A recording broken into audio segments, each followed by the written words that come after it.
Muy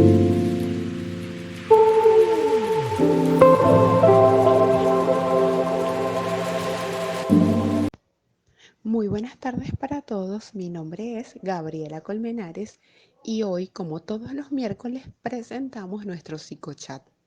Estoy realmente complacida de poder compartir este tema con ustedes, que es, como dice su título, el arte de soltar y el arte de retener.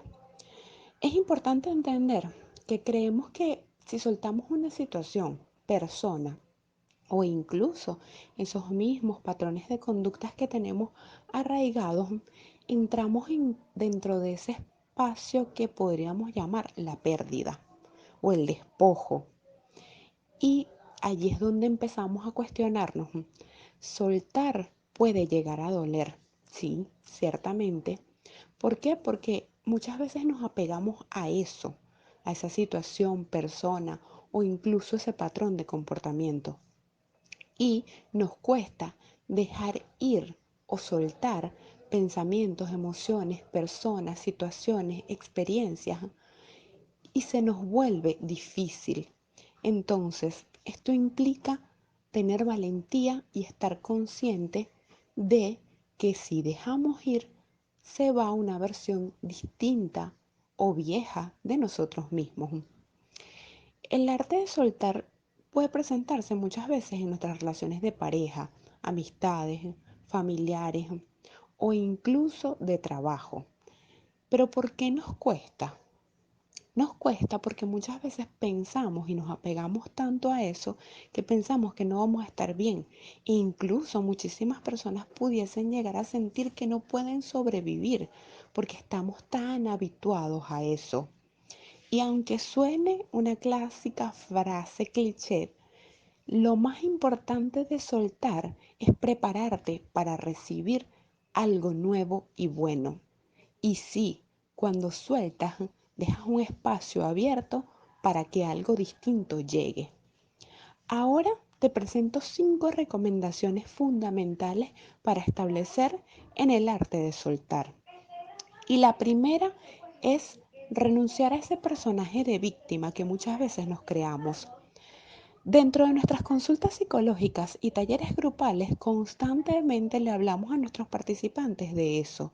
Es decir, el ser víctima solo proyecta muchas veces en el otro la culpa de lo que creemos que nos hacen. Entonces, al renunciar a ese personaje de víctima, permites las posibilidades de que otras cosas lleguen a ti con mayor facilidad.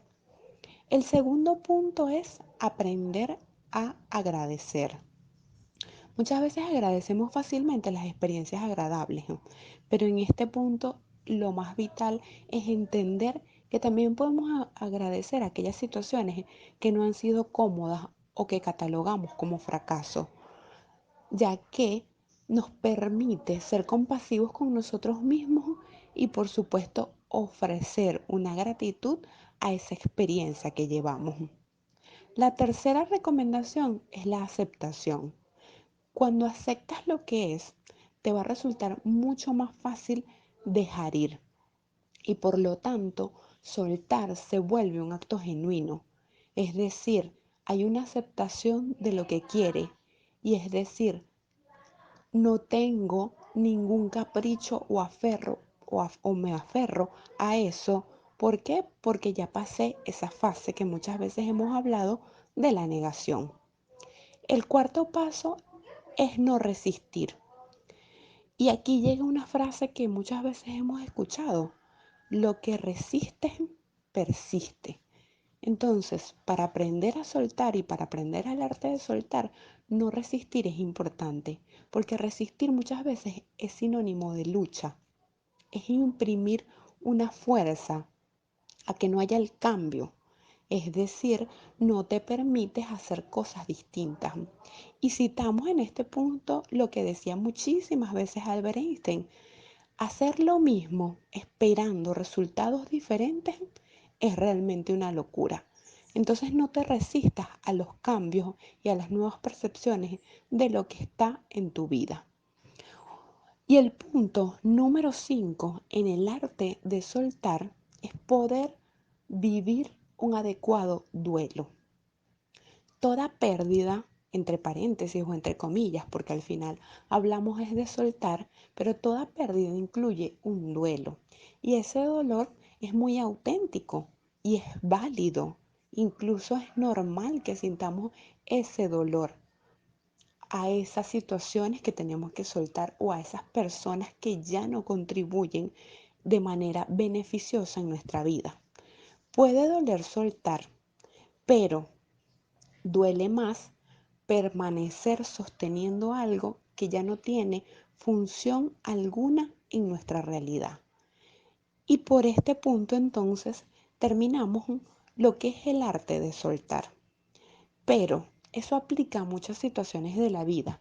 Y ahora, ¿qué será el arte de retener? Particularmente creo, desde mi visión muy objetiva y positiva, que retener es una forma de amar. Muchas veces hemos escuchado decir a las personas, si yo tengo que pedir algo, entonces ya no lo quiero. Y damos por sentado que los otros deben establecer y saber qué es lo que está pasando dentro de tu cabeza. El arte de retener nos invita a abrir un canal de comunicación, a saber pedir lo que necesitamos, a saber establecer una demanda adecuada de lo que nosotros queremos. Es decir, hablar, aprender cada día de las situaciones. La comunicación es importantísima en el arte de retener. Es importante poder manifestar emociones, pensamientos y realizar acciones para que la otra persona pueda estar en bien. Entonces, el arte de retener se vuelve una carga más que todo de lo intencional, de poder analizar qué es lo que quiero para mi vida y de qué es lo que verdaderamente vale la pena retener. Es importante evaluar y hacer un análisis con muchas veces una ayuda profesional de qué es lo que quiero dejar ir y qué es lo que merece el esfuerzo retener. Eso te va a garantizar muchísima más libertad emocional y sobre todo el estado que nosotras siempre promovemos desde Divas, que es la plenitud y la sanidad mental. Con esto me despido y en unos minutos abrimos el foro chat para escuchar todas sus inquietudes acerca de qué es lo que más les ha costado soltar y por qué muchas veces se nos hace difícil retener.